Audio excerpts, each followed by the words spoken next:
Pasta 7. 7. Eu aceito presentes de um estranho. Na visão de Tântalo, os pássaros de Estinfália estavam simplesmente na deles, nos bosques, e não teriam atacado se Annabeth, Tyson e eu não os tivéssemos perturbado ao conduzirmos mal nossas bigas. Aquilo foi tão completamente injusto que mandei Tântalo ir perseguir um donut, o que não contribuiu para melhorar seu estado de espírito.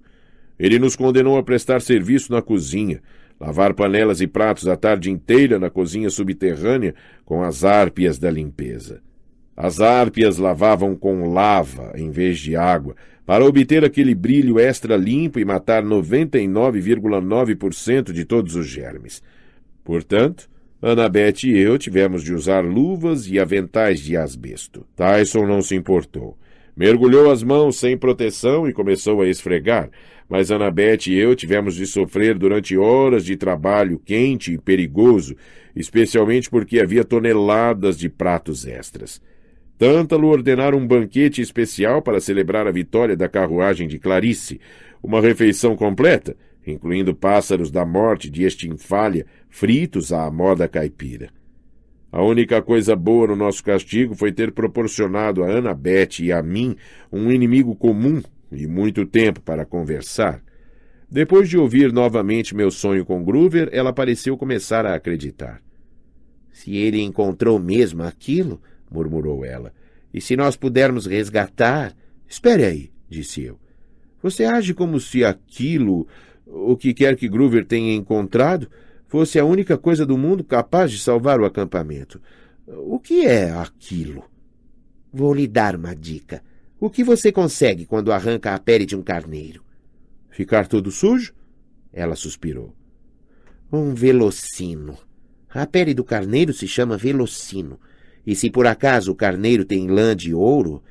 O velocino de ouro? Você está falando sério? Annabeth jogou um prato cheio de ossos de pássaro da morte na lava.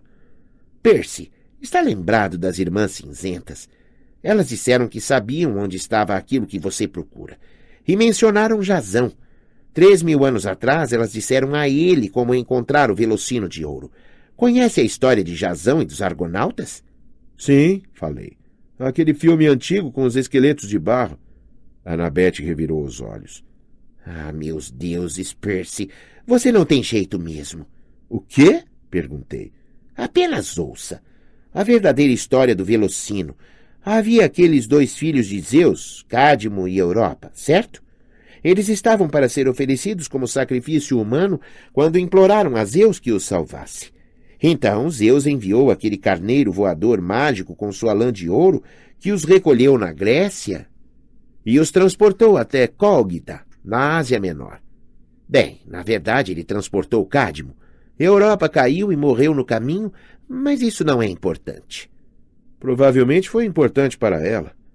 A questão é que quando Cádmo chegou a Cólquida, sacrificou o carneiro de ouro aos deuses e pendurou o velocino em uma árvore no meio do reino.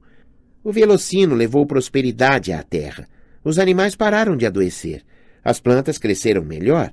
Os lavradores tiveram colheitas fartas. Nunca havia o castigo das pragas. É por isso que Jazão queria o velocino. Ele é capaz de revitalizar qualquer terra onde for colocado. Cura doenças, fortalece a natureza, limpa a poluição. Poderia curar a árvore de Thalia? Annabeth assentiu. E deixar as fronteiras do acampamento meio-sangue muito mais fortes. Mas, Percy, o velocino está desaparecido há séculos.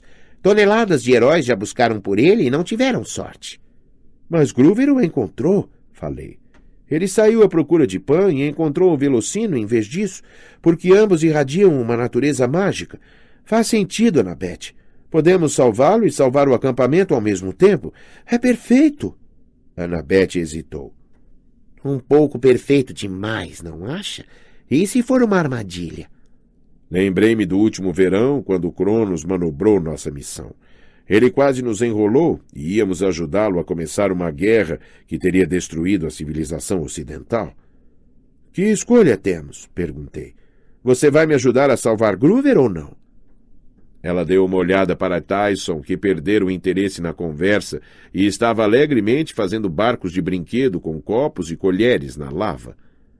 Percy, disse ela em voz baixa, vamos ter de lutar contra um cíclope, Polifemo, o pior deles. E só existe um lugar onde pode estar a ilha dele, o Mar de Monstros. Onde fica isso? Ela me olhou como se pensasse que eu estava me fazendo de bobo. O Mar de Monstros, o mesmo mar onde Ulisses navegou e também Jasão, Enéas e todos os outros. Você quer dizer o Mediterrâneo? Não. Bem, sim, mas não. Mais uma resposta direta. Obrigado. Veja, Percy, o Mar de Monstros é o mar que todos os heróis atravessam em suas aventuras. Costumava ficar no Mediterrâneo, sim, mas como tudo mais, muda de lugar quando muda o centro de poder do Ocidente. Como o Monte Olimpo no alto do edifício Empire State, disse eu, e o Hades embaixo de Los Angeles. Certo. Mas um mar inteiro de monstros, como você poderia esconder algo assim? Os mortais não teriam notado coisas estranhas acontecendo, tipo navios sendo devorados e coisas do gênero? É claro que eles notam. Não entendem, mas sabem que algo é estranho naquela parte do oceano. O Mar de Monstros agora fica na costa leste dos Estados Unidos, logo a noroeste da Flórida. Os mortais até têm um nome para ele. O Triângulo das Bermudas? Exatamente. Deixei aquilo amadurecer na minha cabeça. Acho que não era mais estranho do que as outras coisas que tinha aprendido desde que fora para o acampamento meio-sangue. Certo. Então pelo menos sabemos onde procurar. Ainda assim é uma área enorme, Percy. Procurar uma ilha minúscula em águas infestadas por monstros. Ei, sou o filho do deus do mar. É o meu território. Não pode ser tão difícil. Annabeth juntou as sobrancelhas. Vamos precisar falar com Tântalo, conseguir aprovação para uma missão. Ele vai dizer não. Não se contarmos hoje à noite junto à fogueira na frente de todo mundo. O acampamento inteiro irá ouvir. Vão pressioná-lo. Ele não vai poder recusar. Talvez. Um pouquinho de esperança surgiu na voz de Annabeth. É melhor terminarmos com esses pratos. Passe o pulverizador de lava, por favor. Naquela noite, junto à fogueira, o chalé de Apolo liderou a cantoria. Eles tentaram melhorar o humor de todos, mas não foi fácil depois do ataque dos pássaros naquela tarde. Sentamo-nos em um semicírculo de degraus de pedra, cantando sem entusiasmo e observando a fogueira arder, enquanto os caras de Apolo tocavam seus violões e tangiam suas liras. Cantamos todas as canções tradicionais do acampamento. Às margens do Egeu, eu sou o meu próprio tataravô, esta terra é a terra de Minos. A fogueira era encantada. Assim, quanto mais alto se cantava, mais alto ela queimava, a cor e o calor variando de acordo com o humor do pessoal. Num dia bom, eu a vira subir a 6 metros, tão quente que todos os marshmallows que estavam mais perto explodiram em chamas. Naquela noite, o fogo chegou a apenas 1,5 metros de altura, quase morno, e as chamas tinham a cor de uma compressa de algodão. Dioniso foi embora cedo. Depois de aguentar algumas canções, resmungou que até mesmo jogar Pinocle com Quiron era mais empolgante que aquilo. Então deu uma olhada desagradável para Tântalo e dirigiu-se de volta à casa grande. Quando a última canção acabou, Tântalo disse: "Bem, isso foi adorável." Ele avançou com um marshmallow assado na ponta de um galho fino e tentou arrancá-lo com muita naturalidade. Mas antes que pudesse tocá-lo, o marshmallow saiu voando do galho. Tântalo tentou apanhá-lo no ar, mas o marshmallow cometeu suicídio, mergulhando nas chamas. Tântalo voltou-se para nós, sorrindo friamente. "Agora, então, alguns avisos sobre a programação de amanhã." "Senhor," disse eu. O olho de Tântalo contraiu-se num espasmo. "Nosso menino da cozinha tem algo a dizer?" Alguns dos campistas de Ares soltaram risadinhas, mas eu não pretendia deixar que ninguém me deixasse sem graça a ponto de me calar. Fiquei de pé e olhei para Annabeth. Graças aos deuses, ela se levantou comigo. Eu disse: "Temos uma ideia para salvar o acampamento." Silêncio mortal. Mas pude perceber que ganhara a atenção de todos, porque a fogueira chamejou em amarelo vivo. "É mesmo?" disse Tântalo agradavelmente. Bem, se tiver algo a ver com Bigas, o Velocino de Ouro, disse eu. Sabemos onde ele está. As chamas arderam em cor laranja. Antes que Tântalo pudesse me impedir, despejei meu sonho com Groover e a ilha de Polifemo. Annabeth interveio e lembrou a todos o que o Velocino poderia fazer. Pareceu mais convincente vindo dela. O Velocino pode salvar o acampamento, concluiu. Tenho certeza disso. Ah, bobagem, bobagem, disse Tântalo. Não precisamos ser salvos. Todos o olharam fixamente, até que ele começou a parecer constrangido. Além disso, acrescentou depressa, e o mar de monstros? Dificilmente se poderia dizer que esse é um local exato. Vocês não saberiam nem onde procurar. Sim, eu saberia, falei. Annabeth se inclinou para mim e sussurrou. Jura? Assenti, porque Annabeth refrescara algo na minha memória quando me lembrou da viagem de táxi com as Irmãs Cinzentas. Naquela ocasião, a informação que elas me deram não fez sentido. Mas agora... 30, 31, 75, 12, disse eu. Ah, legal, disse Tântalo.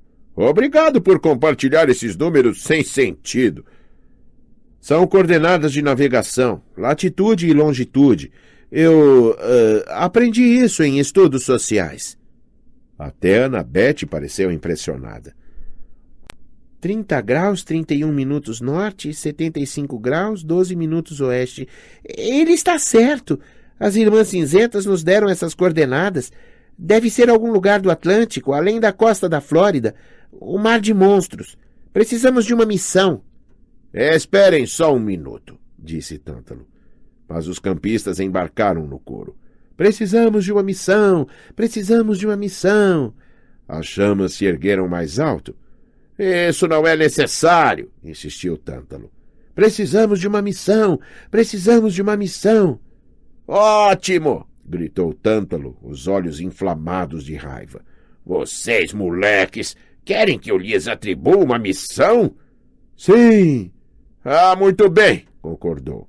Vou autorizar um campeão a empreender essa perigosa jornada, resgatar o Velocino de Ouro e trazê-lo para o acampamento, ou morrer tentando. Meu coração se encheu de empolgação. Eu não ia deixar que Tântalo me assustasse. Aquilo era o que eu precisava fazer. Iria salvar Groover e o acampamento. Nada iria me deter. Vou permitir que nosso campeão consulte o oráculo, anunciou Tântalo. E escolha 2 companheiros para a jornada. E acho que a escolha do campeão é óbvia. Tântalo olhou para mim e Annabeth como se quisesse nos esfolar vivos. O campeão deverá ser alguém que conquistou o respeito do acampamento. Alguém que provou ser capaz das corridas de bigas e corajoso na defesa do acampamento. Você deverá liderar a missão, Clarice. O fogo tremeluziu em 1000 cores diferentes. O chalé de Ares começou a bater os pés e a aplaudir. Clarice! Clarice! Clarice levantou-se, parecendo atordoada. Então engoliu em seco e seu peito se inflou de orgulho. Eu aceito a missão. Espere, gritei. Groover é meu amigo. O sonho veio para mim. Sente-se, gritou um dos campistas de Ares. Você teve sua chance no último verão. Sim, ele só quer ser o centro das atenções outra vez, disse outro. Clarice olhou furiosamente para mim. Aceito a missão, repetiu ela. Eu, Clarice, filha de Ares, vou salvar o acampamento. Os campistas de Ares aplaudiram ainda mais. Annabeth protestou e os outros campistas de Atenas se juntaram a ela. Todos começaram a tomar partido, gritando e discutindo e atirando marshmallows. Pensei que aquilo fosse se transformar em uma completa guerra de guloseimas, até que Tântalo gritou. Silêncio, moleques!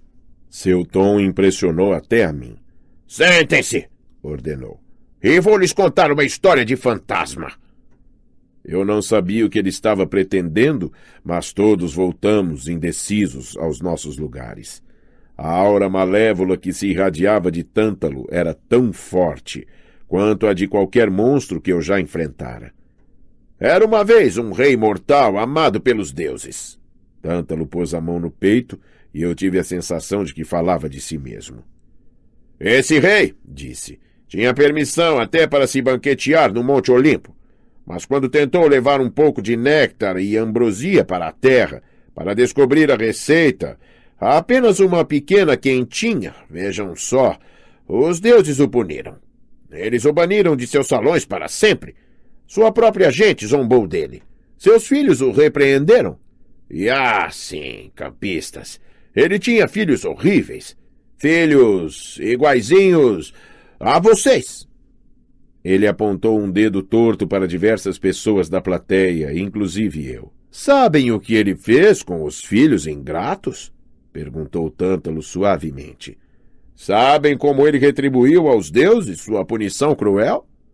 Convidou os olimpianos para um banquete em seu palácio, só para mostrar que não havia rancor.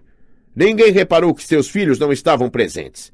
E quando ele serviu o jantar aos deuses, meus caros campistas, vocês podem adivinhar o que havia no cozido? Ninguém ousou responder. A luz do fogo brilhou em azul profundo, refletindo-se de modo maligno no rosto deformado de Tântalo. Os deuses o castigaram na vida após a morte, coachou Tântalo.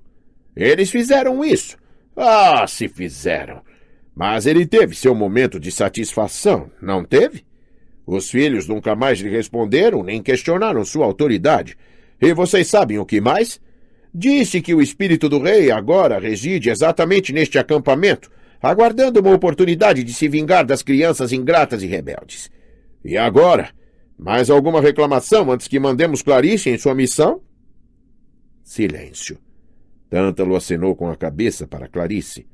O oráculo, querida. Vá em frente. Ela mudou de posição constrangida, como se mesmo ela não quisesse a glória ao preço de ser a queridinha de Tântalo. Senhor, vá, rosnou ele. Ela fez uma reverência desajeitada e correu para a casa grande. E quanto a você, Percy Jackson? Perguntou Tântalo. Mais algum comentário do nosso lavador de pratos? Não falei nada. Não ia lhe dar o prazer de me castigar de novo. Bom, disse Tântalo. E deixem-me lembrar a todos. Ninguém parte deste acampamento sem minha permissão. Qualquer um que tentar... Bem, se sobreviver à tentativa, será expulso para sempre. Mas as coisas não chegarão a esse ponto. As Hárpias irão reforçar o toque de recolher de agora em diante, e elas estão sempre com fome. Boa noite, queridos campistas. Durmam bem. Com um aceno de Tântalo, o fogo se extinguiu e os campistas seguiram devagar para seus chalés no escuro. Eu não conseguia explicar a situação a Tyson. Ele sabia que eu estava triste. Sabia que eu queria sair numa viagem e que Tântalo não me deixava. — Você vai de qualquer jeito? — perguntou ele. — Não sei, admiti. Seria difícil, muito difícil. — Eu vou ajudar. — Não, eu não poderia lhe pedir isso, grandão. É perigoso demais. Tyson baixou os olhos para os pedaços de metal que estava montando no colo. Molas e engrenagens e pequenos arames. Beckendorf lhe dera algumas ferramentas e peças sobressalentes, e agora Tyson passava todas as noites trabalhando, embora eu não soubesse muito bem como suas mãos enormes conseguiam manejar pecinhas tão delicadas. — O que está construindo? — perguntei. Tyson não respondeu. Em vez disso, fez um som lamuriento no fundo da garganta. — Annabeth não gosta dos cíclopes. Você não me quer por perto? — não é isso, falei sem muito entusiasmo. Annabeth gosta de você, de verdade. Ele tinha lágrimas no canto dos olhos. Lembrei que Groover, como todos os sátiros, podia ler as emoções humanas. Fiquei pensando se os cíclopes não teriam o mesmo dom. Tyson enrolou seu projeto em um oleado, deitou-se na cama e abraçou sua trouxa como se fosse um ursinho de pelúcia. Quando se virou para a parede, pude ver as estranhas cicatrizes em suas costas, como se alguém tivesse passado um arado por cima dele com um trator. Me perguntei pela 1000ª vez como teria se machucado. Papai sempre se preocupou comigo, fungou ele. Agora Acho que ele foi malvado em ter um menino cíclope. Eu não devia ter nascido. Não fale assim. Poseidon o reclamou, não foi? Então, ele deve se preocupar com você. Muito. Minha voz sumiu quando pensei em todos aqueles anos em que Tyson vivera nas ruas de Nova York, em uma caixa de geladeira de papelão. Como Tyson podia pensar que Poseidon se preocupava com ele? Que tipo de pai é esse que deixa aquilo acontecer com o filho, mesmo que ele seja um monstro? Tyson, o acampamento será um bom lar para você. Os outros vão se acostumar com você. Eu prometo. Tyson suspirou. Esperei que dissesse alguma coisa. Então me dei conta de que ele já estava dormindo. Deitei-me em minha cama e tentei fechar os olhos, mas não consegui. Estava com medo de ter outro sonho com Groover. Se a conexão empática fosse real, se algo acontecesse com Groover, será que eu ia acordar? A lua cheia brilhava pela janela. O som das ondas rugia na distância. Eu podia sentir o cheiro morno dos campos de morangos e ouvir os risos das dríades perseguindo corujas pela floresta. Mas algo parecia errado naquela noite. A doença da árvore de Thalia se espalhando pelo vale. Será que Clarice poderia salvar a colina meio-sangue? Pensei que seria mais fácil eu ganhar de Tântalo um prêmio de melhor campista. Levantei-me e me vesti. Peguei uma toalha de praia e uma embalagem de 6 Coca-Colas embaixo da cama.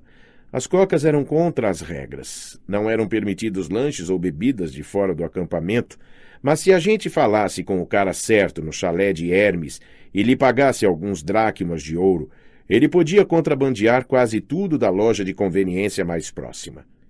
Dar uma fugida depois do toque de recolher também era contra as regras.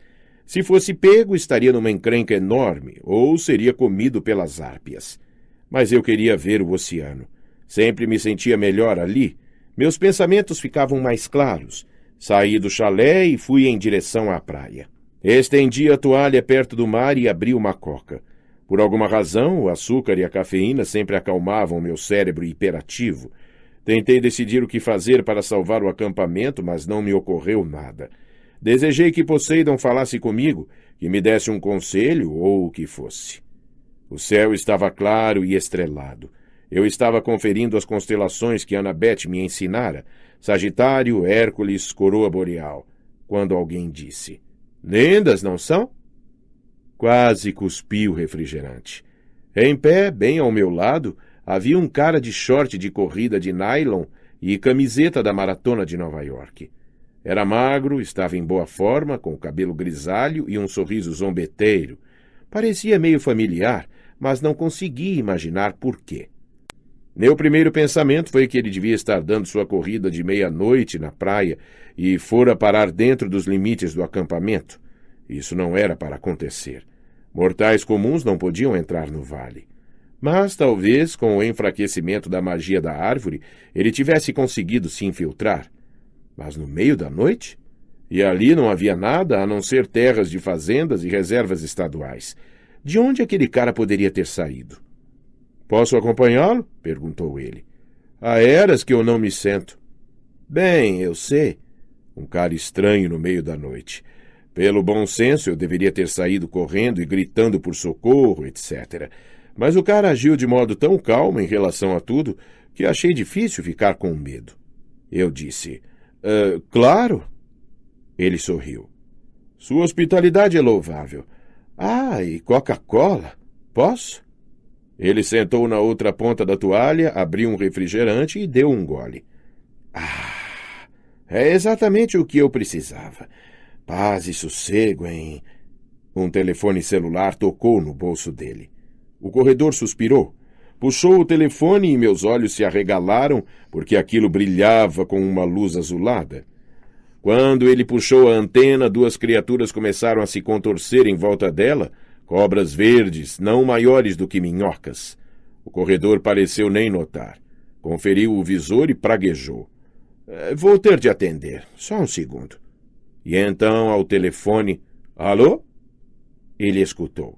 As minicobras se contorciam para cima e para baixo na antena, bem ao lado do ouvido dele. "Sim," disse o corredor. "Escute, eu sei, mas..." Não me importa se ele está acorrentado a uma rocha com abutres picando seu fígado, se ele não tem um número de protocolo. Não podemos localizar seu pacote. Um presente para a humanidade, grande. Tem ideia de quantos desses nós entregamos? Ah, deixa pra lá. Escute, mande-o falar com Eris no atendimento ao cliente. Preciso desligar. Ele desligou. Desculpe-me, o negócio de expresso noturno está em alta. Mas como eu ia dizendo, você tem cobras no seu telefone. O quê? Ah, elas não mordem. Digam olá, George e Marta. Olá, George e Marta, disse uma voz masculina estridente dentro da minha cabeça. Não seja sarcástico, disse uma voz feminina. Por que não? Perguntou George. Sou eu que faço todo o trabalho de verdade. Ora, não vamos começar com isso outra vez. O corredor enfiou o telefone de volta no bolso. Agora, onde estávamos? Ah, sim, paz e sossego. Ele cruzou os pés e olhou para as estrelas. Faz tanto tempo desde que consegui relaxar pela última vez. Desde o telégrafo é só correr, correr, correr. Você tem uma constelação favorita, Percy? Eu ainda estava meio intrigado com as cobrinhas verdes que ele enfiara no bolso do short, mas disse, eu gosto de Hércules. Por quê? Bem, porque ele tinha um azar desgraçado, pior ainda que o meu. Faz eu me sentir melhor. O corredor riu. Não é porque ele era forte, famoso e tudo isso? Não. Você é um jovem interessante. Então, e agora? Entendi imediatamente o que ele estava perguntando. O que eu pretendia fazer a respeito do Velocino? Antes que pudesse responder, a voz abafada de Marta, a cobra, veio do bolso dele. Estou com Demeter na linha 2. Agora não, disse o corredor. Diga a ela para deixar uma mensagem. Ela não vai gostar disso. Na última vez em que você a dispensou, todas as flores da divisão de entregas florais murcharam. Diga-lhe apenas que estou em uma reunião. O corredor revirou os olhos. Desculpe de novo, Percy. Você estava dizendo... quem é você exatamente? Ainda não adivinhou? Um menino esperto como você? Mostre a ele, implorou Marta. Não fico do tamanho normal há meses. Não dê ouvidos a ela, disse George. Ela só quer se mostrar. O homem pegou o telefone de novo. Forma original, por favor. O telefone luziu em azul brilhante. Alongou-se até virar um bastão com 1 metro de comprimento e asas de pombos brotando no topo. Jorge e Marta, agora cobras verdes de tamanho real, estavam enrolados no meio. Era um caduceu, o símbolo do chalé 11. Senti um aperto na garganta. Percebi quem o corredor me lembrava, com suas feições de elfo, o brilho travesso nos olhos. Você é o pai de Luke, falei. Hermes. O deus fez um muxoxo. Fincou o caduceu na areia como se fosse um cabo de guarda-sol. Pai de Luke. Normalmente não é esse o modo como as pessoas costumam me apresentar. Deus dos ladrões, sim. Deus dos mensageiros e dos viajantes, se quiserem ser gentis. Deus dos ladrões funciona, disse Jorge. Ah, não ligue para Jorge. Marta vibrou a língua para mim. Ele só está azedo porque Hermes gosta mais de mim. Não gosta. Gosta sim. Comportem-se vocês dois, advertiu Hermes. Ou vou transformá-los de novo em um telefone e pôr no vibracal. Agora, Percy, você ainda não respondeu à minha pergunta. O que pretende fazer com respeito à missão? Eu não tenho permissão para ir. Não, de fato não. Isso vai detê-lo? Eu quero ir. Preciso salvar Groover. Hermes sorriu. Certa vez conheci um menino. Ah, de longe mais jovem que você. Apenas um bebê, na verdade. Lá vamos nós de novo, disse Jorge, sempre falando de si mesmo. Quieto, disparou Marta. Quer ser posto no vibracal? Hermes os ignorou.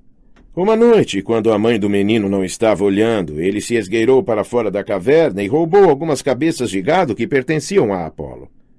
Ele foi explodido em pedacinhos? Perguntei. Não. Na verdade, tudo acabou muito bem. Para compensar o roubo, o menino deu a Apolo um instrumento que inventara, uma lira. Apolo ficou tão encantado com a música que se esqueceu da raiva. Então, qual é a moral? A moral? Perguntou Hermes. Céus, você age como se fosse uma fábula. É uma história verdadeira. A verdade tem moral? Que tal roubar nem sempre é ruim? Não acho que minha mãe fosse gostar disso. Ratos são deliciosos, comentou Jorge. O que isso tem a ver com a história? Perguntou Marta. Nada, disse Jorge. Mas eu estou com fome. Já sei, disse Hermes. Os jovens nem sempre fazem o que lhes mandam, mas se conseguem se dar bem e fazer algo maravilhoso, às vezes escapam do castigo. Que tal? Você está dizendo que eu deveria ir de qualquer jeito, falei, mesmo sem permissão. Os olhos de Hermes brilharam. Marta, quer me passar o primeiro pacote, por favor? Marta abriu a boca e continuou a abri-la até o vão ficar do tamanho do meu braço. Expeliu um recipiente de inox, uma garrafa térmica de lancheira à moda antiga, com tampa de plástico preto. Era decorada com cenas da Grécia antiga em vermelho e amarelo. Um herói matando um leão. Um herói levantando o Cérbero. O cão de 3 cabeças. É Hércules, disse eu. Mas como... Nunca questione um presente, repreendeu Hermes. Esse é um item de colecionador de Hércules Arrebenta Cabeças. Primeira temporada. Hércules Arrebenta Cabeças? Uma grande série, suspirou Hermes. Da época em que a TV Hefesto não era só reality shows. É claro que valeria muito mais se eu tivesse a lancheira completa. Ou se ela não tivesse estado na boca de Marta, acrescentou Jorge. Vou pegá-lo por isso. Marta começou a persegui-lo em volta do caduceu. Espere um minuto, falei. Isso é um presente? O primeiro de 2 presentes, disse Hermes. Vá em frente, pegue. Quase deixei a garrafa cair porque estava fria de congelar de um lado e queimando de tão quente de outro. O mais esquisito era que quando eu virava a garrafa, o lado que ficava de frente para o oceano, o norte, era sempre o lado frio. É uma bússola, falei. Hermes pareceu surpreso. Muito engenhoso. Eu nunca tinha pensado nisso, mas sua utilidade é muito mais radical. Destampe-a e vai libertar os ventos dos 4 cantos da terra para despachá-lo mais depressa em seu caminho. Agora não. E, por favor, quando chegar o momento, desenrosque a tampa só um pouquinho. Os ventos são um pouco como eu, sempre inquietos. Se todos os 4 escaparem de uma vez... mas tenho certeza de que você vai tomar cuidado. E agora, meu segundo presente. Jorge? Ela está encostando em mim, reclamou Jorge, enquanto ele e Marta deslizavam em volta do bastão. Ela está sempre encostando em você, disse Hermes. Vocês estão entrelaçados, e se não pararem com isso, vão acabar se dando um nó outra vez. As cobras pararam de brigar. Jorge desconjuntou a mandíbula e tossiu um pequeno frasco de plástico cheio de pastilhas de vitaminas. Você está brincando, disse eu. Tem formato de minotauro? Hermes pegou o frasco e o chacoalhou. As de limão, sim. As de uva são fúrias, eu acho. Ou seriam hidras. De um jeito ou de outro, essas são poderosas. Não tome uma delas a não ser que precise muito. Muito mesmo. Como vou saber se preciso muito, muito mesmo? Você saberá, acredite. 9 vitaminas essenciais, minerais, aminoácidos. Tudo de que você precisa para se sentir você mesmo outra vez. Ele me jogou o frasco. Obrigado, disse eu. Mas, senhor Hermes, por que está me ajudando? Ele me deu um sorriso melancólico. Talvez porque eu espere que você possa salvar muitas pessoas nessa missão, Percy. Não apenas seu amigo Grover. Olhei para ele. Você não quer dizer Luke? Hermes não respondeu. Olhe, falei. Senhor Hermes, quer dizer obrigado e tudo mais, mas você pode pegar de volta seus presentes. Luke não pode ser salvo. Mesmo que eu conseguisse encontrá-lo, ele me disse que queria destruir o Olimpo pedra por pedra. Traiu todos os que conhecia. Ele odeia você, especialmente. Hermes olhou de modo contemplativo para as estrelas. Meu caro jovem primo, se há algo que aprendi ao longo das eras, é que você não pode desistir da sua família. Não importa quanto se sinta tentado a isso. Não importa que eles o odeiem, o envergonhem ou simplesmente não apreciem seu gênio por ter inventado a internet. Você inventou a internet? Foi ideia minha, disse Marta. Ratos são deliciosos, disse Jorge. Foi minha ideia, falou Hermes. Quer dizer, a internet, não os ratos, mas isso não vem ao caso. Percy, você entende o que estou dizendo sobre a família? Eu não tenho certeza. Um dia entenderá. Hermes levantou-se e sacudiu a areia das pernas. Enquanto isso, preciso ir andando. Você tem 60 chamadas para retornar, disse Marta. E 1.038 e-mails, acrescentou Jorge. Sem contar as ofertas para comprar ambrosia online com desconto. E você, Percy, disse Hermes, tem um prazo mais curto do que imagina para completar sua missão. Seus amigos devem estar chegando mais ou menos agora. Ouvi a voz de Annabeth chamando meu nome das dunas. Tyson também estava gritando um pouco mais longe. Espero ter feito as malas para vocês direito, disse Hermes. Tenho certa experiência com viagens. Ele estalou os dedos e 3 sacos de viagem amarelos apareceram aos meus pés. A prova d'água, é claro. Se você pedir educadamente, seu pai é capaz de ajudá-los a chegar até o navio. Navio? Hermes apontou. É claro. Um grande navio de cruzeiro estava atravessando o estreito de Long Island, as luzes brancas e douradas brilhando na água escura. Espere, disse eu. Não estou entendendo nada disso. Eu nem mesmo concordei em ir. Eu me decidiria nos próximos 5 minutos se fosse você, aconselhou Hermes. É quando as árpias chegarão para comê-lo. Agora, boa noite, primo. E será que ouso dizer? Que os deuses o acompanhem. Ele abriu a mão e o caduceu voou para ela. Boa sorte, disse Marta. Traga para mim um rato, disse Jorge. O caduceu se transformou no telefone celular e Hermes o enfiou no bolso. Ele saiu correndo pela praia. 20 passos depois, tremeluziu e desapareceu, deixando-me sozinho com uma garrafa térmica, um frasco de vitaminas e 5 minutos para tomar uma decisão muito difícil. Pasta 8. Nós embarcamos no Princesa Andrômeda. Eu estava olhando para as ondas quando Annabeth e Tyson me acharam. O que está acontecendo? Perguntou ela. Ouvi você gritando por socorro. Eu também, disse Tyson. Ouvi você gritar, coisas ruins estão atacando. Eu não chamei vocês, falei. Estou bem. Mas então quem... Annabeth notou os 3 sacos de viagem amarelos, depois a garrafa térmica e o frasco de vitaminas que eu estava segurando. Ouçam bem, não temos muito tempo. Contei-lhes minha conversa com Hermes. Quando terminei, pude ouvir guinchos à distância, a patrulha de árpias identificando nosso cheiro. Percy, disse Annabeth, temos de partir na missão. Vamos ser expulsos, você sabe. Confie em mim, sou especialista em ser expulso. E daí, se fracassarmos, não haverá nenhum acampamento para voltar. Sim, mas você prometeu a Kiron. Prometi que ia manter você afastado do perigo. Só posso fazer isso indo com você. Tyson pode ficar e contar a eles... Eu quero ir, disse Tyson. Não. A voz de Annabeth soou quase em pânico. Quer dizer, vamos lá, Percy. Você sabe que é impossível. Outra vez me perguntei o porquê da antipatia dela pelos cíclopes. Havia alguma coisa que Annabeth não estava me contando. Ela e Tyson me olharam, esperando uma resposta. Enquanto isso, o navio de cruzeiro se afastava cada vez mais. A questão era que parte de mim não queria a companhia de Tyson.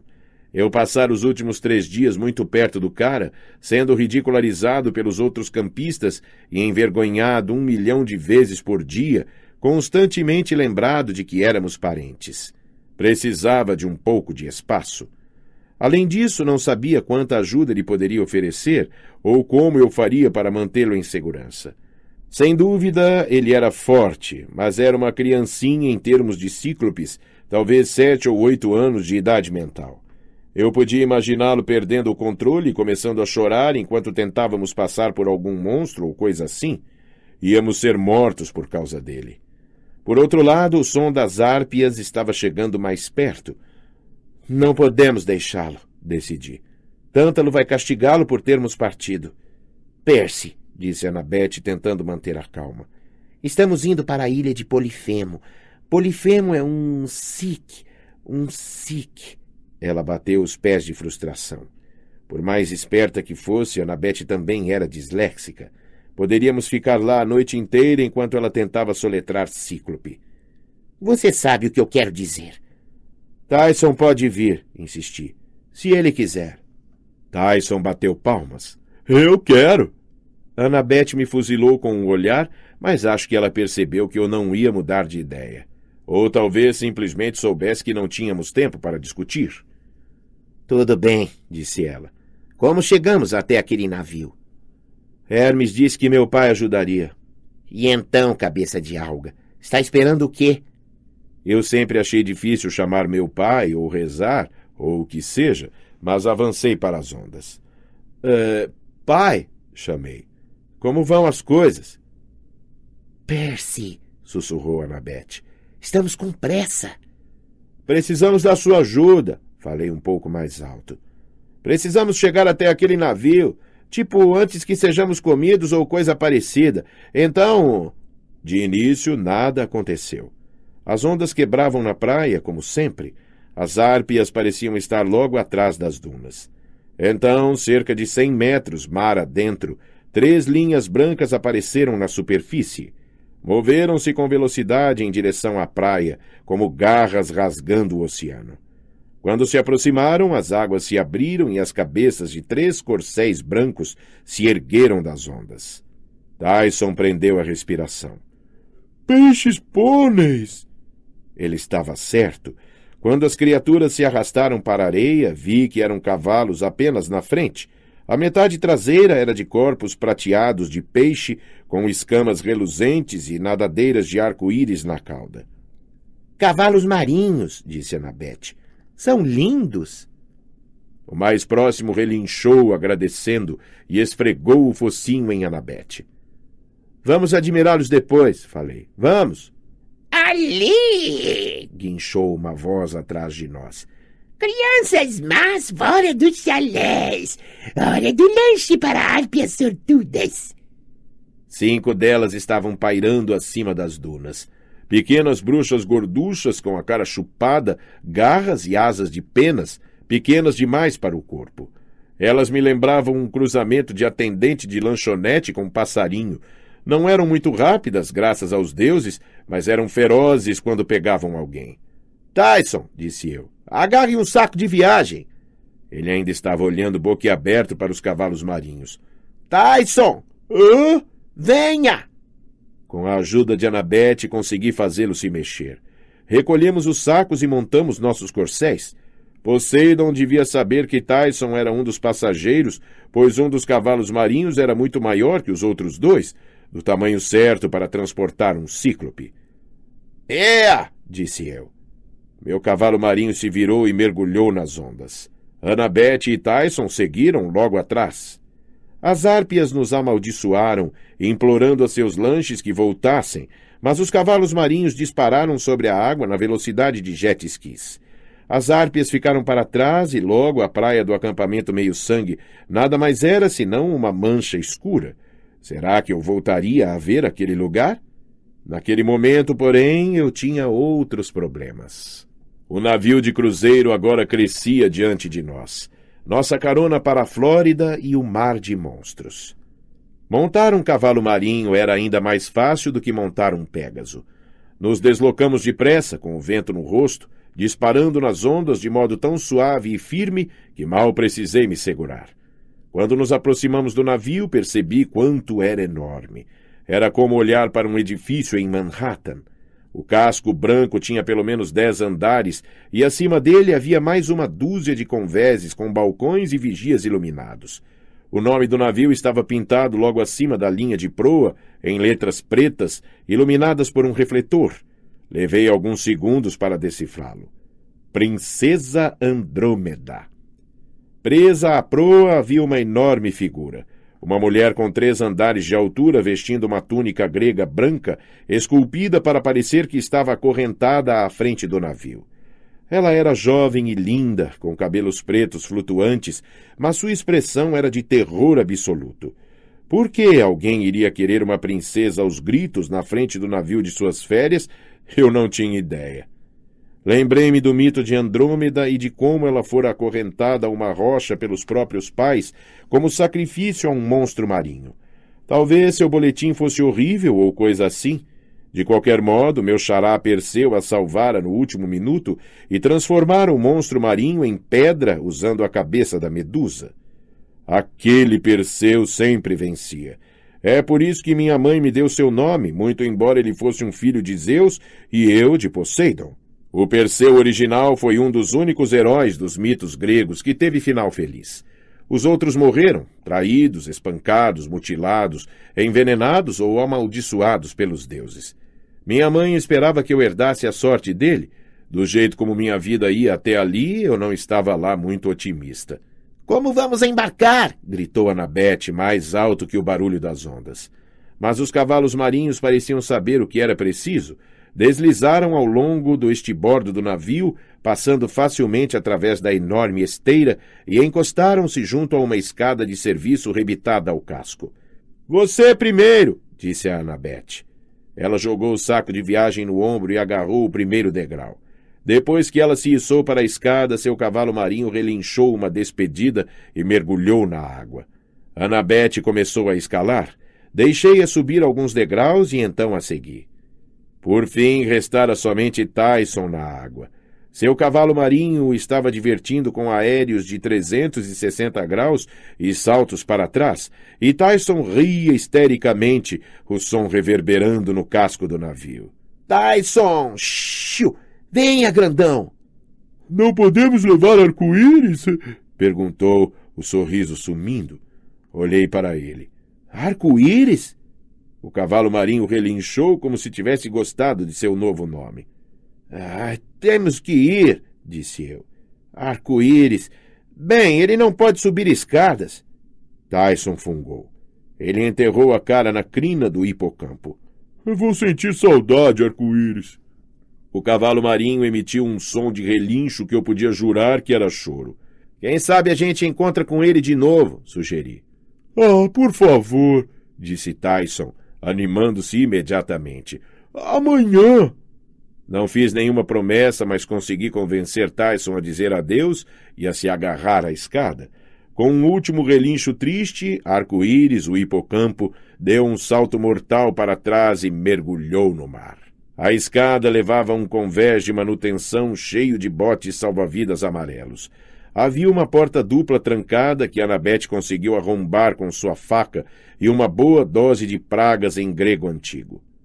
Imaginei que teríamos de nos esgueirar por ali, já que éramos clandestinos e tudo mais, mas depois de examinar alguns corredores e espiar, por cima de um balcão, um enorme corredor central ladeado por lojas fechadas, comecei a me dar conta de que não havia ninguém de quem nos esconder. Quer dizer, é claro que estávamos no meio da noite, mas andamos metade da extensão do navio e não encontramos ninguém. Passamos por 40 ou 50 portas de cabines e não ouvimos ruído algum atrás delas. É um navio fantasma, murmurei. Não, disse Tyson, manuseando a alça do seu saco de viagem. Cheiro ruim? Anabete franziu o senho. Não sinto cheiro de nada. Os cíclopes são como os sátiros, disse eu. Eles podem farejar monstros. Não é verdade, Tyson? Ele fez que sim, nervoso. Agora que estávamos longe do acampamento meio-sangue, a névoa distorcia seu rosto de novo. A não ser que eu me concentrasse muito, parecia que ele tinha 2 olhos, não um. Certo, disse Anabete. Então está sentindo cheiro de quê, exatamente? Coisa ruim, respondeu Tyson. Beleza, resmungou ela. Isso esclarece tudo. Fomos para fora no deck da piscina. Havia fileiras de espreguiçadeiras vazias e um bar fechado com uma cortina de correntes. A água da piscina brilhava de modo fantasmagórico, ondulando de um lado para o outro com os movimentos do navio. Acima de nós, à frente e atrás, havia mais decks, uma parede de escalada, uma pista de minigolfe, um restaurante giratório, mas nenhum sinal de vida. E, no entanto, eu senti algo familiar, algo perigoso. Tinha a impressão de que, se não estivesse tão cansado e exausto de tanta adrenalina por causa de nossa longa noite, talvez conseguisse dar um nome ao que estava errado. Precisamos de um esconderijo, disse eu. Algum lugar seguro para dormir. Dormir, concordou Annabeth, cansada. Exploramos mais alguns corredores até chegarmos a uma suíte vazia no 9º deck. A porta estava aberta, o que me pareceu estranho. Havia uma cesta de chocolate sobre a mesa, uma garrafa gelada de cidra espumante sobre a mesa de cabeceira e uma pastilha de hortelã em cima do travesseiro, com um bilhete manuscrito que dizia: "Aproveite seu cruzeiro". Abrimos nossos sacos de viagem e descobrimos que Hermes realmente pensara em tudo. Roupas, artigos de toalete, rações de acampamento, um saco ziploc cheio de dinheiro, uma bolsa de couro cheia de dracmas de ouro. Conseguira até mesmo incluir o olhado de Tyson com suas ferramentas e pedaços de metal, e o boné de invisibilidade de Annabeth, o que fez os dois se sentirem um pouco melhor. Vou estar na porta ao lado, disse Annabeth. Vocês, garotos, não bebam nem comam nada. Acha que esse lugar é encantado? Ela franziu a testa. Não sei. Alguma coisa não está certa. De qualquer jeito, tenham cuidado. Trancamos nossas portas. Tyson desabou na cama. Ele mexeu por alguns minutos em seu projeto de trabalho em metal, que ainda não me mostrara, mas logo começou a bocejar. Enrolou seu olhado e adormeceu.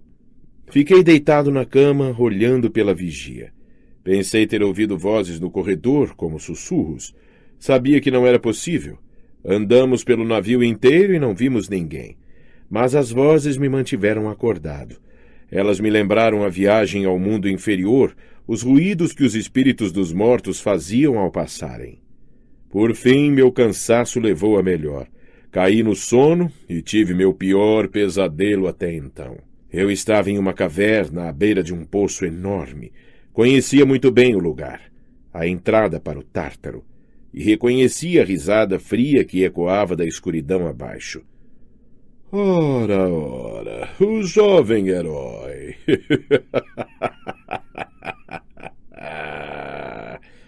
A voz era como a lâmina de uma faca raspando pedra. A caminho de outra grande vitória. Eu quis gritar para que Cronos me deixasse em paz. Quis sacar contra a corrente e derrubá-lo em um golpe, mas não conseguia me mover. E mesmo que conseguisse, como iria matar alguém que já tinha sido destruído, picado em pedacinhos e lançado nas trevas eternas? Não permita que eu o detenha, disse o Titã. Talvez dessa vez, quando fracassar, vá perguntar a si mesmo se vale a pena ser escravo dos deuses. Como foi mesmo que seu pai demonstrou agradecimento nos últimos tempos? Sua gargalhada encheu a caverna e subitamente a cena mudou. Era uma caverna diferente, o quarto prisão de Groover no covil do Cíclope. Groover estava sentado junto ao tiar, usando seu vestido de noiva encardido, desfazendo em desespero os fios da cauda inacabada do vestido. — Docinho! Gritou o monstro de trás da rocha. Groover ganiu e começou a tecer os fios de volta. O quarto estremeceu quando a rocha foi empurrada para o lado. Assomando à porta estava um cíclope tão enorme que fazia Tyson parecer verticalmente desafiado. Tinha dentes amarelos e tortos e mãos ásperas quase do meu tamanho. Usava uma camiseta roxa desbotada que dizia Expo Mundial de Carneiros 2001. Devia medir pelo menos 5 metros, porém o mais assustador era seu enorme olho leitoso, marcado e recoberto por uma teia de cataratas. Se não era completamente cego, estava muito perto disso.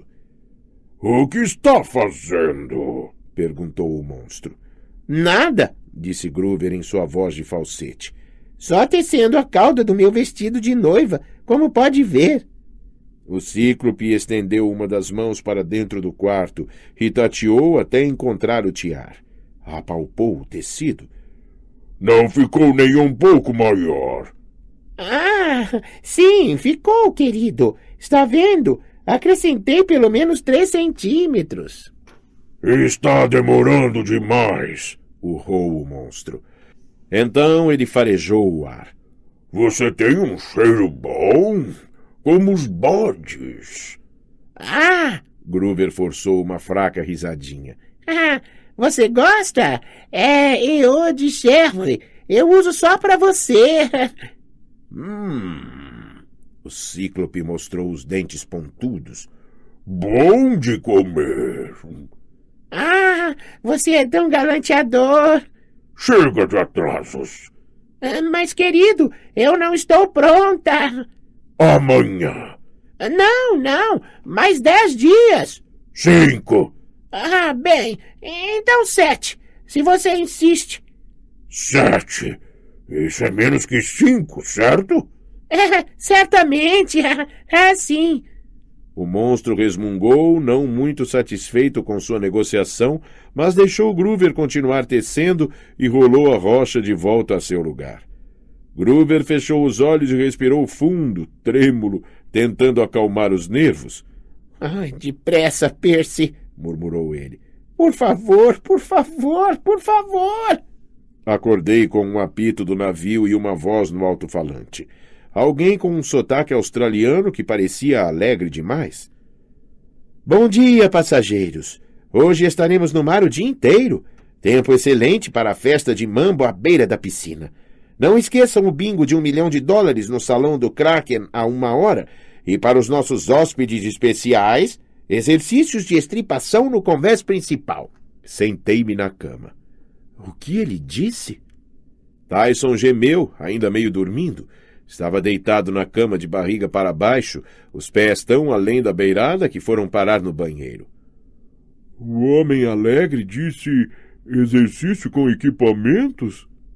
Esperava que ele estivesse certo, mas então ouvi uma batida insistente na porta interna da suíte. Annabeth enfiou a cabeça para dentro. Os cabelos loiros pareciam um ninho de rato. Exercício de estripação? Depois de vestidos, nos aventuramos a caminhar pelo navio. Ficamos surpresos ao vermos outras pessoas. Uma dúzia de idosos indo tomar o café da manhã. Um pai levando os filhos para um mergulho matinal na piscina. Tripulantes em impecáveis uniformes brancos tocando os chapéus em saudação para os passageiros. Ninguém perguntou quem éramos. Ninguém prestou muita atenção em nós. Mas havia algo errado. Quando a família de nadadores passou por nós, o pai disse aos filhos: Estamos num cruzeiro, estamos nos divertindo. Sim, disseram as 3 crianças em uníssono, a expressão vazia. Estamos nos divertindo à beça. Vamos mergulhar na piscina. Afastaram-se. Bom dia, disse-nos um tripulante, os olhos vidrados. Estamos nos divertindo a bordo do Princesa Andrômeda. Tenham um bom dia. Ele se afastou. Percy, isso é muito estranho, sussurrou Annabeth. Estão todos em uma espécie de transe. Depois passamos por uma lanchonete e vimos nosso primeiro monstro. Era um cão do inferno, um mastim preto na fila do buffet, apoiado nas patas traseiras e com o focinho enfiado nos ovos mexidos. Devia ser jovem, pois era pequeno em comparação com a maioria, não maior que um urso escuro. Ainda assim, meu sangue gelou. Eu quase tinha sido morto por um daqueles antes. O que era mais estranho. Um casal de meia-idade estava na fila do buffet, logo atrás do cão-demônio, esperando pacientemente sua vez de se servir dos ovos. Pareciam não estar notando nada de extraordinário. Perdi a fome, murmurou Tyson. Antes que Annabeth ou eu pudéssemos responder, uma voz reptiliana veio do corredor. Mas 6 chegaram ontem. Annabeth fez gestos frenéticos em direção ao esconderijo mais próximo, o banheiro feminino, e nós 3 entramos depressa. Eu estava tão apavorado que nem me ocorreu ficar com vergonha. Alguma coisa, ou melhor, 2 coisas passaram deslizando pela porta do banheiro, fazendo um barulho como o de uma lixa esfregada contra o carpete. Sim, disse uma segunda voz reptiliana. Ele os atrai. Logo estaremos fortes. As coisas deslizaram para dentro da lanchonete com um silvo frio que poderia bem ser risada de cobra. Annabeth olhou para mim. Temos de dar o fora daqui. Acha que eu quero ficar no banheiro das meninas? Do navio, Percy. Temos de dar o fora do navio. Cheira mal, concordou Tyson. E os cachorros comem todos os ovos. Annabeth tem razão. Precisamos dar o fora do banheiro e do navio. Eu estremeci. Se Annabeth e Tyson estavam concordando em alguma coisa, calculei que seria melhor escutá-los. Então ouvi outra voz do lado de fora. Uma voz que me deixou mais gelado que a de qualquer monstro. Só uma questão de tempo. Não me pressione, Agrio. Era Luke, sem dúvida alguma. Jamais esqueceria a voz dele. Não estou pressionando, resmungou um outro cara. Sua voz era mais profunda e ainda mais zangada que a de Luke. Só estou dizendo que se esse jogo não compensar... Vai compensar, disparou Luke. Eles vão morder a isca. Agora venha. Temos de ir até a suíte do almirantado e verificar o caixão. As vozes se afastaram pelo corredor. Tyson choramingou. Saímos agora? Annabeth e eu trocamos olhares e entramos num acordo silencioso. Não podemos, disse a Tyson. Temos de descobrir o que Luke está aprontando, concordou Annabeth. E, se possível, vamos lhe dar uma surra, acorrentá-lo e arrastá-lo para o Monte Olimpo. Pasta 9. 9. Minha pior reunião de família de todos os tempos. Annabeth se ofereceu para ir sozinha, já que tinha o boné de invisibilidade, mas eu a convenci de que era perigoso demais. Ou íamos todos juntos, ou não ia ninguém. Ninguém, votou Tyson. Por favor. Mas no fim ele foi junto, roendo nervosamente suas unhas enormes. Paramos na cabine só pelo tempo de juntar nossas coisas. Sabíamos que, independentemente do que acontecesse, não passaríamos outra noite a bordo do navio de zumbis, mesmo que eles tivessem um bingo de $1 milhão. Conferi se contra a corrente estava no meu bolso e se as vitaminas e a garrafa térmica de Hermes estavam logo na boca do saco de viagem. Não queria que Tyson carregasse tudo, mas ele insistiu, e Annabeth disse que eu não me preocupasse com isso. Tyson era capaz de carregar no ombro 3 sacos de viagem cheios com a mesma facilidade com que eu carregava uma mochila. Nós nos esgueiramos pelos corredores, seguindo as placas de "Você está aqui" em direção à suíte do almirantado. Annabeth foi na frente, invisível. Toda vez que passava alguém, a gente se escondia, mas a maioria das pessoas que víamos era apenas passageiros zumbis de olhos vidrados. Quando subimos as escadas para o convés 13, onde deveria estar a suíte do almirantado, Annabeth sussurrou. Escondam-se! E nos empurrou para dentro de um pequeno almoxarifado. Ouvi 2 caras descendo o corredor. Você viu aquele dragão etíope no porão de carga? Disse um deles. O outro riu. Sim, é impressionante. Annabeth ainda estava invisível, mas apertou meu braço com força. Tive a impressão de que conhecia a voz do segundo cara. Ouvi dizer que vem vindo mais 2, disse a voz familiar. Se continuarem chegando nesse ritmo, rapaz, não haverá concurso. As vozes foram sumindo no corredor. Aquele era Chris Rodrigues. Annabeth tirou o boné e ficou visível.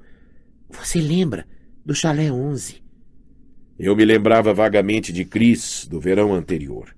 Era um dos campistas indeterminados que ficaram empacados no chalé de Hermes porque seu pai olimpiano ou sua mãe nunca o reclamaram. Ali, pensando nisso, percebi que não tinha visto Chris no acampamento.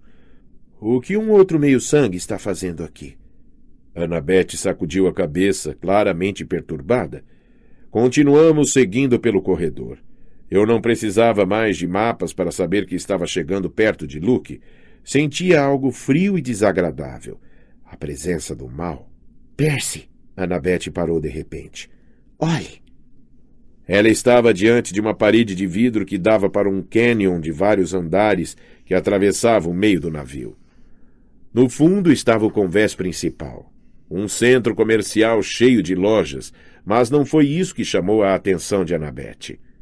Um grupo de monstros estava reunido na frente da doceria, uma dúzia de gigantes lestrigões, como os que me atacaram com bolas de queimado, 2 cães monstruosos com 3 cabeças e cauda de dragão e algumas criaturas ainda mais estranhas, fêmeas humanoides com caudas duplas de serpente em vez de pernas.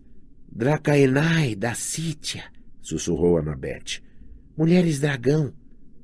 Os monstros estavam em um semicírculo em volta de um jovem de armadura grega que despedaçava um boneco de palha. Fiquei com um nó na garganta quando percebi que o boneco usava uma camiseta laranja do acampamento meio-sangue. Enquanto olhávamos, o cara de armadura deu uma estocada na barriga do boneco e rasgou-o de baixo para cima.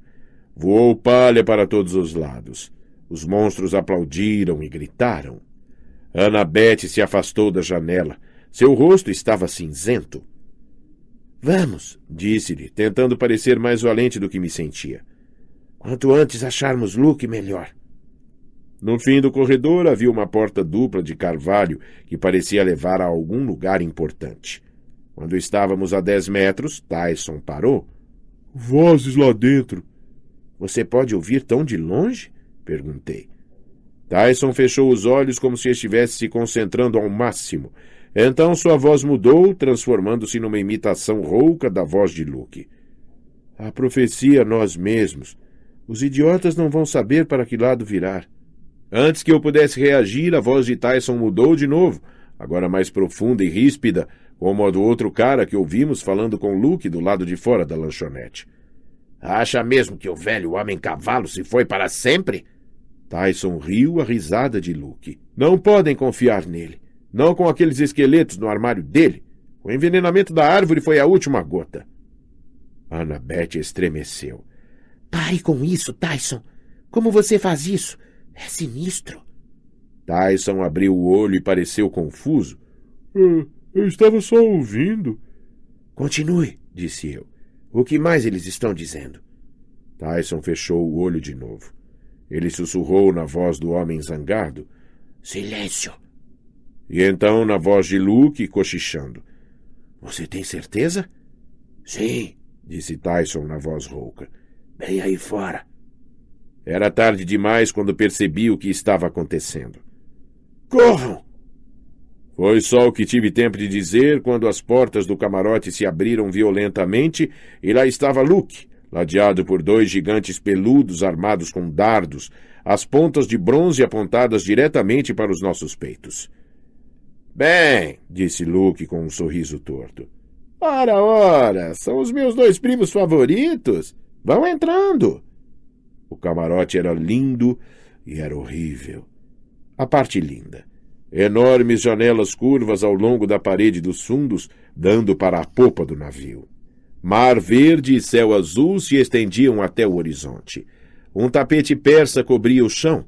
2 sofás de pelúcia ocupavam o meio da sala, uma cama com dossel em um canto e uma mesa de jantar de mogno no outro. A mesa estava lotada de comida, caixas de pizza, garrafas de refrigerante e uma pilha de sanduíches de rosbife em cima de uma bandeja de prata. A parte horrível. Sobre uma plataforma de veludo no fundo da sala, havia um caixão dourado de 3 metros. Um sarcófago, decorado em cenas de cidades da Grécia Antiga em chamas e heróis morrendo de modo pavoroso. Apesar da luz do sol que se filtrava pelas janelas, o caixão fazia a sala inteira parecer fria. Bem, disse Luke, abrindo os braços com orgulho. Um pouco mais agradável do que o chalé 11, hã? Ele mudara desde o último verão. Em vez de bermudas e camiseta, usava uma camisa toda abotoada, calça caque e mocassins de couro. Seu cabelo cor de areia, que era tão rebelde, agora estava aparado curto. Parecia um modelo do mal, mostrando o que os vilões fashion de idade universitária usavam em Harvard naquele verão. Ainda tinha a cicatriz embaixo do olho, uma linha branca irregular de sua batalha com um dragão. E encostada no sofá estava sua espada mágica, morde-costas, brilhando estranhamente com sua lâmina meio aço, meio bronze celestial, que podia matar tanto mortais como monstros. Sentem-se, disse-nos. Acenou com a mão e 3 cadeiras de jantar deslizaram sozinhas para o centro da sala. Nenhum de nós se sentou. Os amigos enormes de Luke ainda apontavam seus dardos para nós. Pareciam gêmeos, mas não eram humanos. Mediam cerca de 2,5 metros para começar e usavam apenas jeans, provavelmente porque os peitos enormes já eram recobertos por grossas felpas marrons. Tinham garras no lugar de unhas e os pés eram como patas.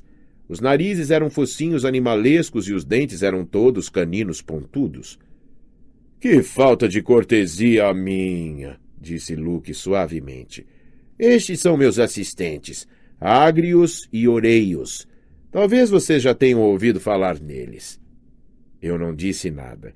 Apesar dos dardos apontados para mim, não eram os gêmeos ursos que me assustavam.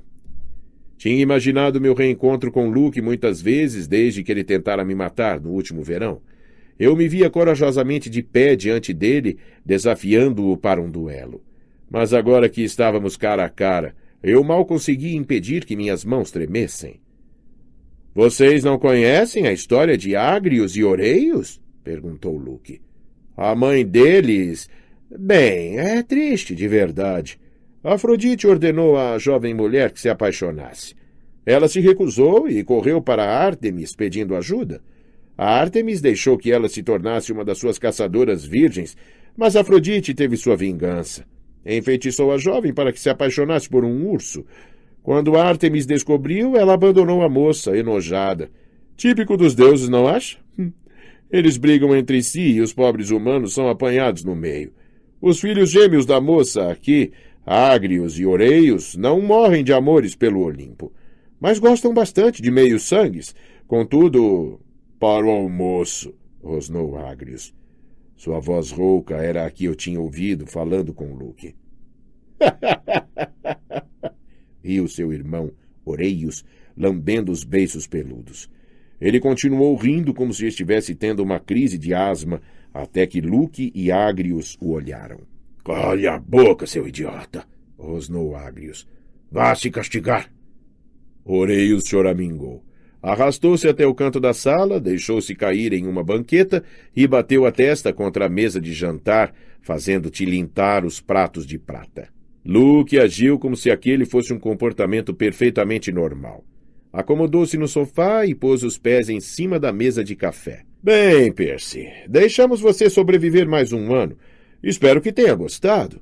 Como vai sua mãe? Como vai a escola? — Você envenenou a árvore de Thalia. Luke suspirou. — Ah, direto ao ponto, não é? Ok, envenenei mesmo a árvore. E daí? — Como pôde fazer isso? Annabeth parecia tão zangada que pensei que ela fosse explodir. — Thalia salvou sua vida, nossas vidas. Como pôde desonrá-la? — Eu não a desonrei, disparou Luke. Os deuses a desonraram, Annabeth. Se Thalia estivesse viva, estaria do meu lado. — Mentiroso! Se você soubesse o que ia acontecer, entenderia. — Eu entendo que você quer destruir o acampamento, gritou ela. — Você é um monstro. Luke sacudiu a cabeça. Os deuses a cegaram. Você não consegue imaginar um mundo sem eles, Annabeth? De que adianta a história antiga que você estuda?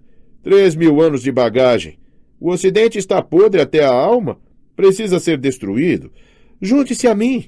Podemos refazer o mundo do zero. Podemos usar sua inteligência, Annabeth.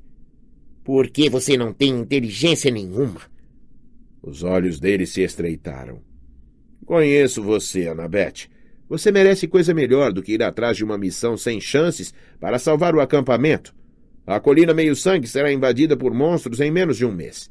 Os heróis que sobreviverem não terão escolha se não juntar-se a nós ou ser caçados até a extinção. Você realmente quer estar em um time perdedor com uma companhia dessa? Luke apontou para Tyson. Ei, disse eu. Viajando com um cíclope? Caçoou Luke.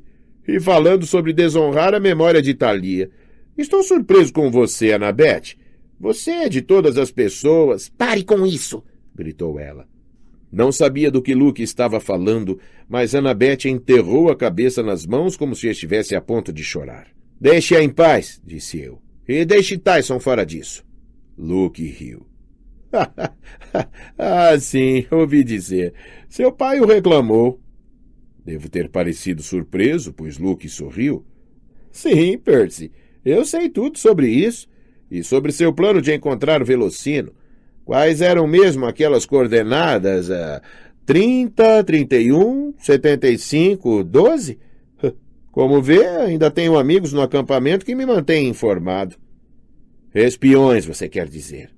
Ele deu de ombros. Quantos insultos de seu pai você pode aguentar, Percy? Acha que ele é grato a você? Acha que Poseidon se importa com você mais do que se importa com esse monstro? Tyson cerrou os punhos e fez um ruído surdo na garganta. Luke apenas deu uma risadinha. Os deuses estão usando você, Percy. Tem ideia do que está reservado para você se chegar ao 16º aniversário? Quirón já lhe contou a profecia?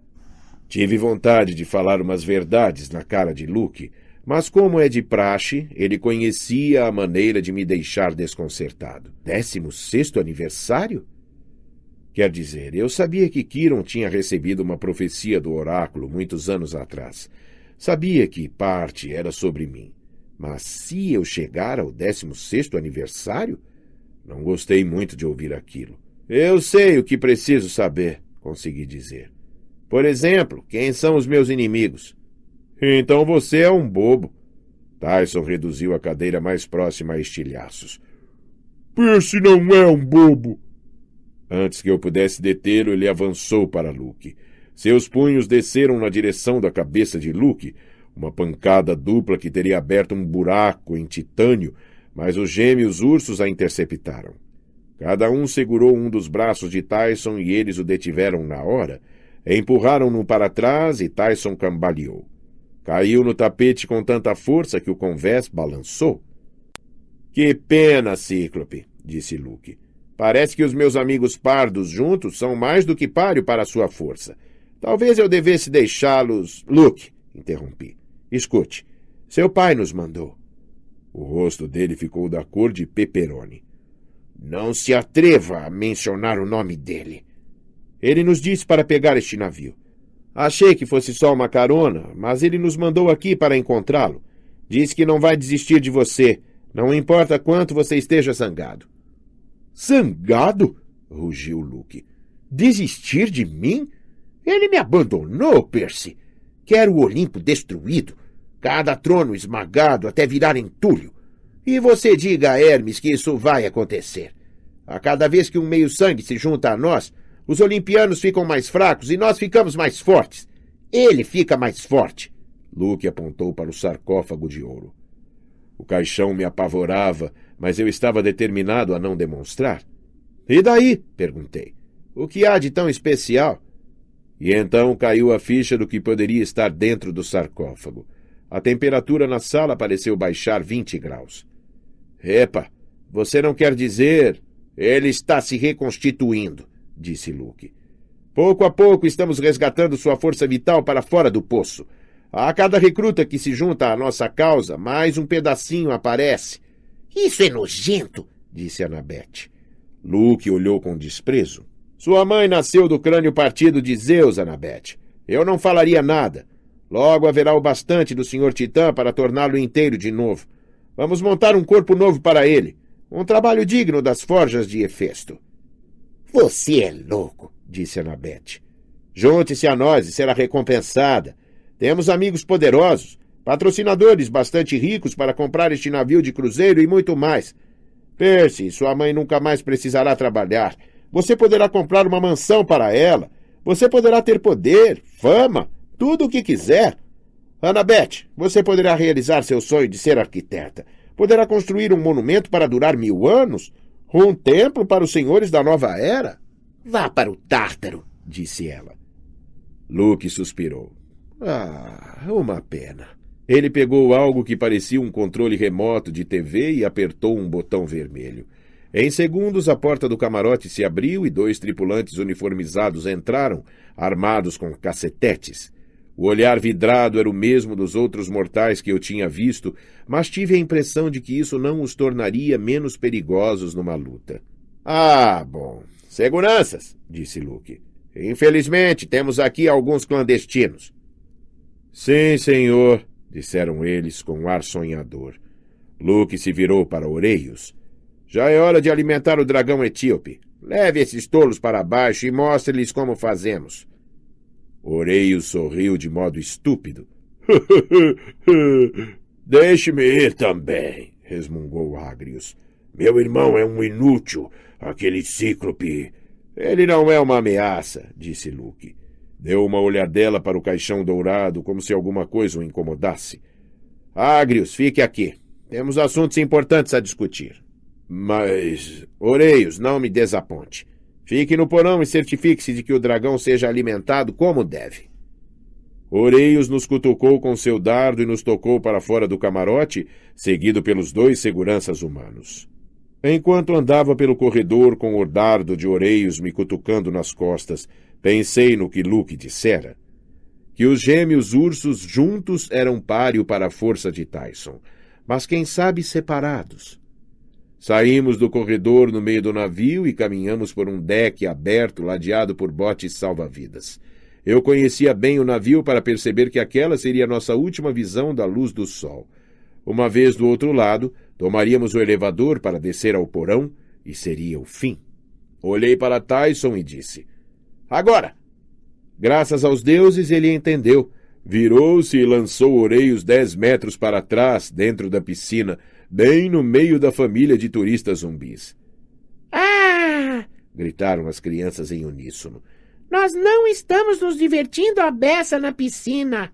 Um dos seguranças sacou o cacetete, mas Annabeth o deixou sem fôlego com um pontapé bem dado. O outro segurança correu para o alarme mais próximo. Pegue-o! Gritou Annabeth, mas foi tarde demais. Um instante antes que eu o atingisse na cabeça com uma cadeira, ele tocou o alarme. Luzes vermelhas piscaram. Sirenes uivaram. Bote salva-vidas! Gritei. Corremos para o mais próximo. Quando conseguimos descobri-lo, monstros e mais seguranças invadiram o convés, empurrando turistas e garçons com bandejas de drinks tropicais. Um cara de armadura grega sacou a espada e investiu, mas escorregou em uma poça de pinha colada. Arqueiros lestrigões se reuniram no convés acima de nós, alinhando flechas em seus arcos enormes. Como se lança esta coisa? Gritou Annabeth. Um daqueles cães monstruosos pulou para cima de mim, mas Tyson o atirou para o lado com um extintor de incêndio. Entrem! Gritei. Tirei a tampa de contracorrente e, com um golpe, desviei uma saraivada de flechas no ar. A qualquer segundo seríamos vencidos. O bote salva-vidas estava pendurado na lateral do navio, muito acima da água. Annabeth e Tyson não conseguiam manejar a polia de lançamento. Pulei para dentro ao lado deles. Segurem-se! Gritei e cortei as cordas. Uma chuva de flechas assobiou por cima de nossas cabeças enquanto íamos em queda livre na direção do oceano.